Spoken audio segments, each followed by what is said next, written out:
Hello.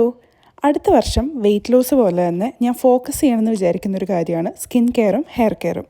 ഞാൻ water ഈറ്റിനിടെ ചെയ്തപ്പോൾ ഈ നട്ട്സ് ലഡു കഴിക്കുന്നത് ഞാൻ കാണിച്ചിട്ടുണ്ട്. അപ്പോൾ അന്ന് എല്ലാവരും എന്നോട് റെസിപ്പി ചോദിച്ചൊരു ഐറ്റമാണ് കേട്ടോ അത്. ഇതിന് വേണ്ടിയിട്ട് ഞാൻ എടുത്തിട്ടുള്ളത് pumpkin seeds, flax seeds, walnuts, പിന്നെ കറുത്തതും വെളുത്തതുമായിട്ടുള്ള എള്ള്, സൺഫ്ലവർ സീഡ്സ്, പോപ്പി സീഡ്സ്, പിന്നെ ഡേറ്റ്സ്. നിങ്ങൾക്കിതിൽ ഇത് തന്നെയോ ഇതിൽ കൂടുതൽ ഇതിൽ കുറവോ നട്ട്സ് ആഡ് ചെയ്യാം. പീനട്ട്സും കാഷ്യൂ നട്ട്സും ഒക്കെ ആഡ് ചെയ്യുന്നവരുണ്ട്. എനിക്ക് പീനട്ട്സിൻ്റെ ടേസ്റ്റ് ഇഷ്ടമില്ലാത്തതുകൊണ്ടാണ് ഞാൻ ഇതിനകത്ത് ആഡ് ചെയ്യാത്തത് കേട്ടോ. ഈ നട്ട്സ് എല്ലാം സെപ്പറേറ്റ് ചെയ്ത് റോസ്റ്റ് ചെയ്തെടുക്കണം. ഇതിനെല്ലാം പല പാകമാണ്, അതുകൊണ്ട് ഓരോന്നിട്ട് റോസ്റ്റ് ചെയ്ത് ഒരുമിച്ച് പൊടിച്ചെടുക്കുക.